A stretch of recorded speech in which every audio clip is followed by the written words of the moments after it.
کے واقعے کی یاد کو تازہ رکھنا یہ اتنا اہم مقصد بنا کہ بعض حالات میں ائمہ طاہرین نے اپنے ماننے والوں کو یہ حکم دیا کہ اگر تمہاری جان بھی خطرے میں ہو تو اپنی جان کو خطرے میں ڈالو، مگر کربلا کے واقعے کا تذکرہ کرتے رہنا۔ خصوصیت کے ساتھ متوکل عباسی کا زمانہ کہ جب کربلا کی زیارت پر جانے والوں کو یقینی موت کا سامنا کرنا پڑتا تھا۔ عجیب عجیب قوانین تاریخ اسلام کے اوراق پہ آپ کو نظر آئیں گے۔ متوکل عباسی اگرچہ پہلا حکمران نہیں ہے جس نے یہ کوشش کی ہو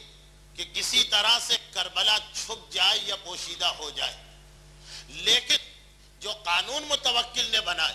وہ تاریخ اسلام میں بالکل نئے اور منفرد قسم کے قوانین تھے۔ اسی نے یہ قانون بنایا تھا کہ کربلا جانے والے کو پہلے اپنا ایک ہاتھ کٹوانا پڑے گا، اس کے بعد کربلا جانے کی اجازت ملے گی۔ اور پھر جب اس نے دیکھا کہ زائرین کے ہجوم میں کوئی کمی نہیں آ رہی ہے تو اسی نے یہ قانون بنایا تھا کہ صرف ہاتھ نہیں بلکہ ایک ہاتھ اور ایک پیر کاٹا جائے گا، پھر کربلا جانے کا اجازت نامہ حاصل کیا جا سکتا ہے۔ اور اسی نے پھر آخر میں یہ قانون بنایا تھا کہ کربلا جانے کی اجازت ایک ہی شرط پہ مل سکتی ہے کہ جو شخص یہ اجازت نامہ لینا چاہے وہ پہلے ایک اور شخص کی جان کو پیش کرے، ایک کو قتل کیا جائے گا تو دوسرے کے لیے اجازت نامہ بنے گا، اور اسی قسم کے اور قوانین۔ اور یہ سارے قوانین اس وقت بنائے گئے کہ جب پہلے تو اس نے کوشش یہ کی کہ کسی طرح سے قبر امام مظلوم کے نام و نشان کو مٹا دیا جائے۔ کبھی دریائے فرات کو بہایا گیا، کبھی بیلوں کے ذریعے سے حل چلایا گیا، کبھی قبر امام مظلوم کو مکمل طور پہ منہدم کیا گیا۔ جب ان تمام کوششوں میں ناکامی ہوئی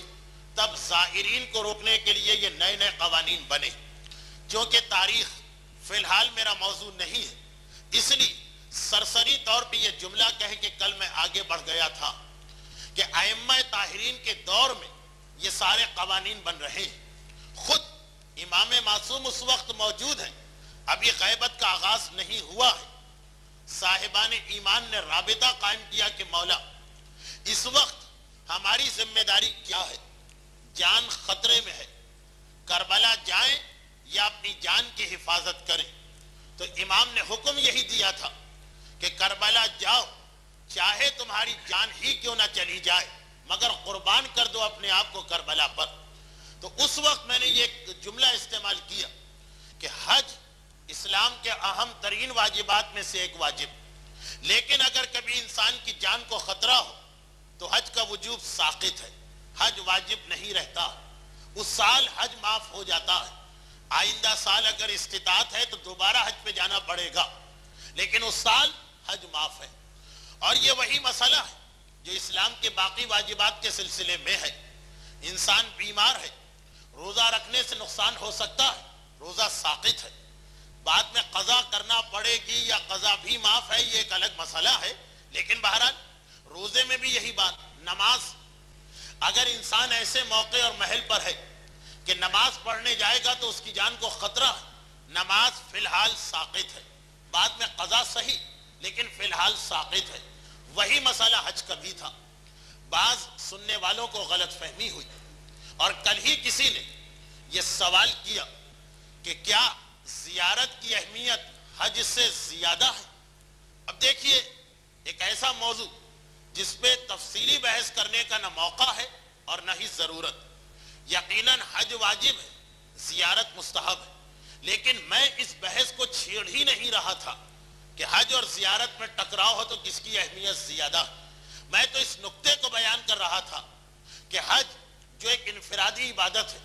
جان خطرے میں ہو تو ساقط ہے، مگر کربلا کی زیارت کو اس وقت کے مخصوص ماحول میں جب ظالم حکومتوں نے کربلا کی زیارت پر اس لیے پابندی نہیں لگائی کہ وہ زائروں کو نقصان پہنچانا چاہتے تھے، بلکہ اس لیے پابندی لگائی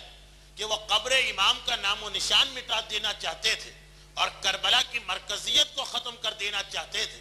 تو در حقیقت امام کا یہ حکم کہ تمہاری جان خطرے میں ہو پھر بھی کربلا جاؤ، یہ اس لیے نہیں کہ اس زائر کو زیارت کا ثواب ملے، بلکہ یہ اس لیے تاکہ کربلا محفوظ رہے اور اس کی مرکزیت برقرار رہے۔ اور جب بھی اس قسم کے حالات ہوں کہ کسی بھی معصوم کی قبر کا نام و نشان مٹانے کی کوشش کی جائے، پھر یہی مسئلہ شرعی اپنی جگہ آ جائے گا۔ بلکہ اگر کبھی خانہ کعبہ کے ساتھ بھی ایسا ہی واقعہ پیش آئے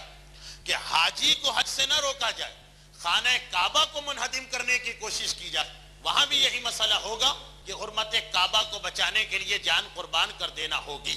یہ میں بہت جلدی اس لیے عرض کر رہا ہوں کہ وہ غلط فہمی بھی دور ہو جائے اور میرے آج کی جو گفتگو ہے اس کے وقت میں بھی کمی نہ ہو۔ بہرحال ظالم حکومتیں کربلا سے اتنا گھبرا کیوں رہی کہ ایسے عجیب و غریب قوانین بنائے جا رہے ہیں؟ فقط اس لیے کہ تاریخ اسلام نے یہ بتایا کہ کربلا کے واقعے کے بعد 125 سال کے اندر 66 ایسی تحریکیں چلی، 66 تحریکیں ایسی چلی کہ جنہوں نے ہر دور کے ظالم حکمرانوں کا مقابلہ صرف ایک ہی نعرہ لگا کے کیا، یا لسارات الحسین، ہمیں سیرت حسین کی پیروی کرنا۔ 125 سال جس میں تقریباً 70 سال بنو امیہ کے اور باقی 60-70 سال بنو عباس کے، 125 سال میں 66 تحریکیں کربلا کے واقعے سے طاقت اور توانائی حاصل کر کے ظالم حکمرانوں کا مقابلہ کر رہی۔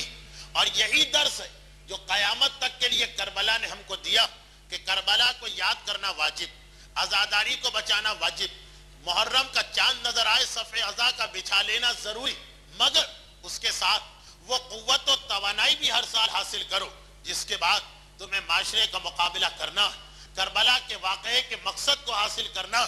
یہ خالی گفتگو کی حد تک نہ رہے، کربلا کے واقعے پہ گفتگو یہ خود ایک فریضہ، مگر اس کے بعد دوسرا فریضہ یہ کہ اس گفتگو سے جو قوت و توانائی تمہیں حاصل ہو وہ معاشرے کی اصلاح کے لیے استعمال ہونا چاہیے۔ اور کربلا کے واقعے کا ایک انتہائی اہم جز یہ، کل کی گفتگو سے میں مسلسل جو صاحبان ایمان کل نہیں تھے شاید ان کے لیے میری بات کو سمجھنا